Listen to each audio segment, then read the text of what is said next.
sont 49-50. Même elle, c'est 49-50. Mais nous, on dit 13. C'est parce qu'à ce moment-là, il y a eu rupture. Quand Hollande est venu, il y avait déjà les Galoumons qui étaient là. Il y avait déjà les Zagani qui étaient là. Il y avait déjà la structure royale. Hollande, le premier roi de la dynastie Omoloraji a eu Olamone, Ifa. Ensuite, Akikendu, les deux ont rayé. Donc à partir des deux là, les deux lignées qui s'appellent autour jusqu'à moi.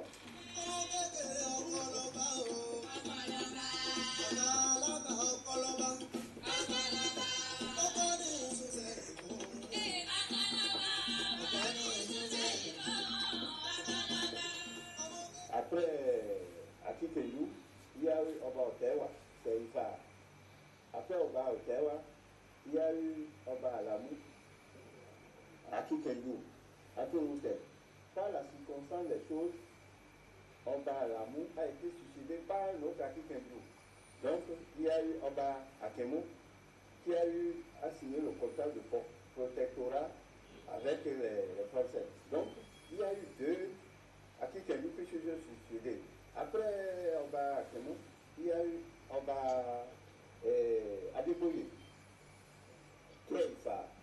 Après Adeboye, il y a eu Adiyemi, qui est Ifa. Donc, ils ont rattrapé les deux fois de suite de Akikendu. Après Adeyemi, il y a eu Ademoyebou, qui est Akikendu.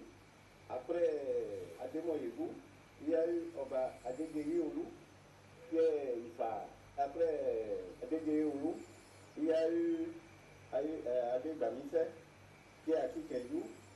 Après Adebamise, il y a eu Oba Adeleke, qui est Ifa. Après Adeleke, c'est moi, Oba Adeleke, je suis Akikendu.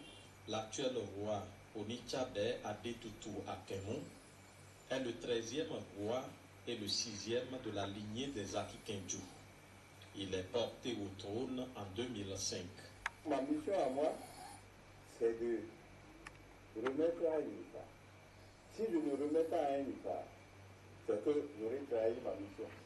Comment choisit-on le roi dans le pays tchabais? Selon les règles, lorsque un roi part, parmi les lignées, il y a des familles. Par exemple, la lignée Akikendu, on dénomme à peu près 3 grandes familles. Il y a les Akikendu de Asunia, il y a les Akikendu de Bodo, il y a les Akikendu de Bodo. C'est les 3 grandes familles d'Akikendu. Les Ifa, il y a aussi 3 grandes familles. Il y a celui de Kilibogo, de Djambé et de Okameta, Toubé. Pour la petite histoire, Adeboye était à Kilibo. Kilibo, le village, c'est de là qu'on est parti le chercher pour être roi. Donc quand il est venu avec les gens de Kilibo. Et c'est là où ils ont créé le quartier de Kilibo.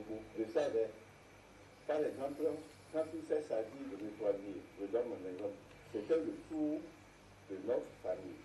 On demande aux Akikendu de Bodomi de leur proposer 2 à 3 personnes.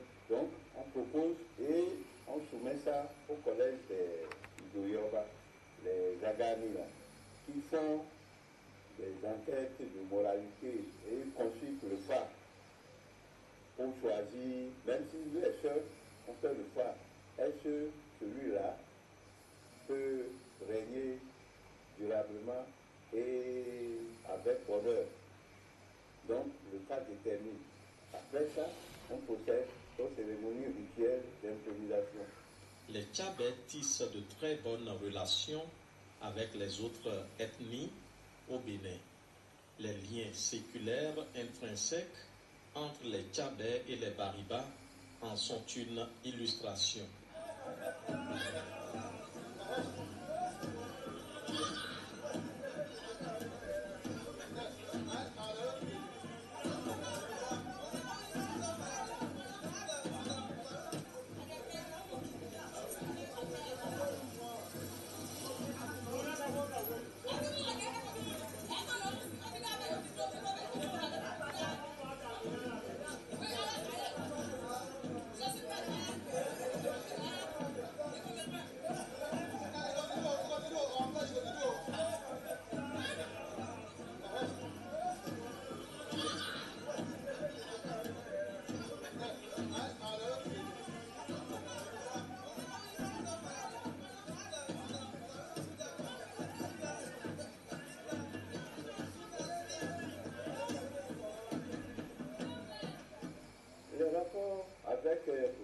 rois sont bons. Exprès tous les rois, chefs traditionnels, Karol Giré, de Donga, des collines et du Borgou. Tous ceux sont là. C'est un appel encore plus de grâce à l'autorité pour qu'ils s'appuient sur nous.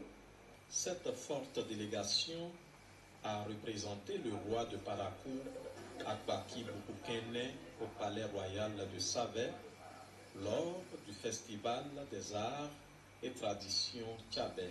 Cette édition, la 8e, a pour thème se souvenir pour mieux s'affirmer. Tchabé Festival est placé sous le signe du règne d'Oba Ademoyegun Laleye. Ce festival permet d'enraciner Tchabé dans sa culture avec l'écotourisme. La visite des sites touristiques et des lieux sacrés en dit long.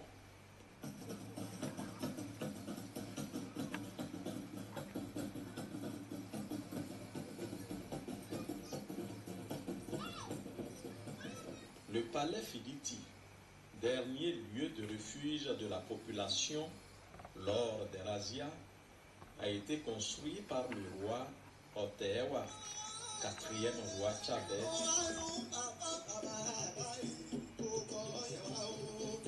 Il est de la lignée des Ifa. Fiditi était le centre du pouvoir où les décisions importantes relatives à l'organisation, à la stratégie de guerre et de survie de la population étaient prises.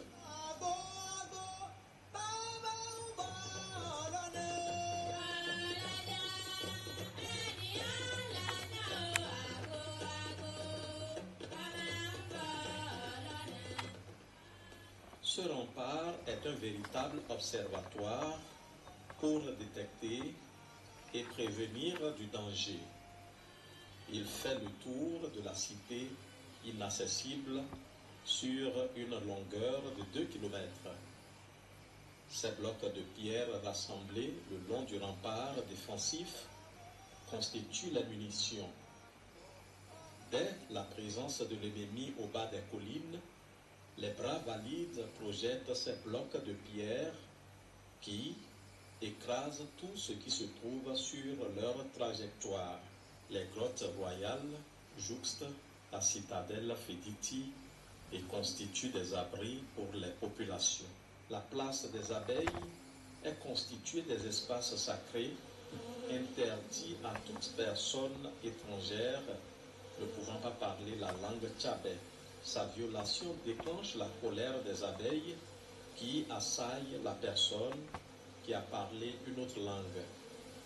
Ces abeilles sont là et réagissent toujours de la même façon.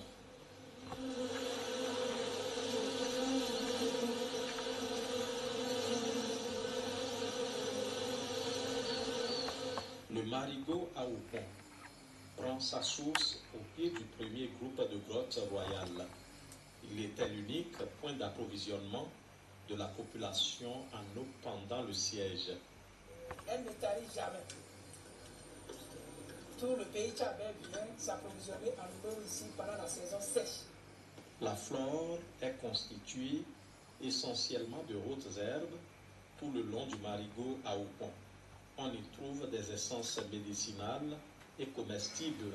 À Kafo, c'est un lieu où on immole un bœuf noir en sacrifice pour les dieux de la société, les divinités du pays tchabé. C'est les Oni tchabé qui sont autorisés suite à des bouleversements dans la société, à des doléances à l'endroit des dieux de la société, à immoler des bœufs noirs à Oké, à Kafo.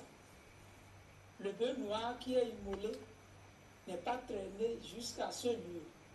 Le bœuf est laissé à un endroit et subit le sort de la force de ce lieu sacré, à Kafo. Les fils et filles tchabé se réjouissaient du fait que le dieu des collines a exaucé la prière à l'ordre de le bœuf noir s'est donné volontiers et on célébrait ça. La viande du bœuf est mangée sur place.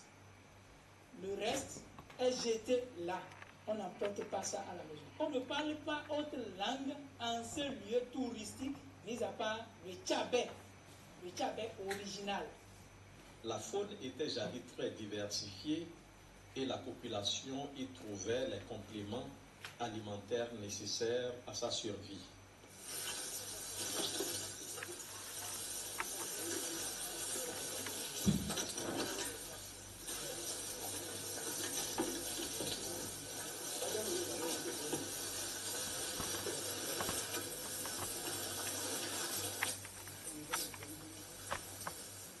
Les espèces végétales les plus fréquentes sont Disopyros, Mespilioformis, Stequilia, Cetigera, Combretum, Colinum, Cousonia, Bateri, Pseudocedrilla, Coschi, Lanea, Kestengi, Aphotripellis, Pinosa. En dehors de ces bananes, 11e parallèle, où l'on a inventorié la plante en sens Boswellia d'Alzeli au Bénin, sur terre ferme, l'arbre a été retrouvé sur le rempart à Savère, 8e parallèle. Le site Okeïtchabé, ou mamelle de Savère, du haut de ces dômes, offre un large panorama de la plaine et des collines environnantes. C'est une chaîne de collines sur lesquelles un rempart de pierre fut érigé et au pied desquelles se trouve l'actuelle ville de Savère.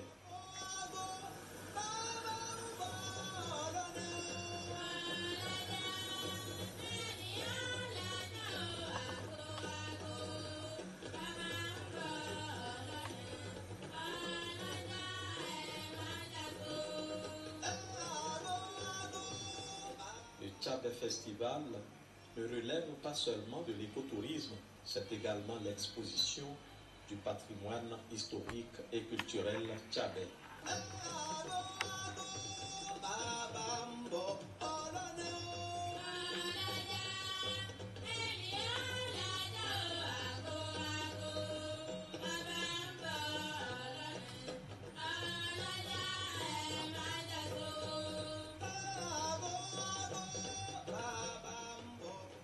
Les danses traditionnelles ont occupé une place de choix lors de ces retrouvailles.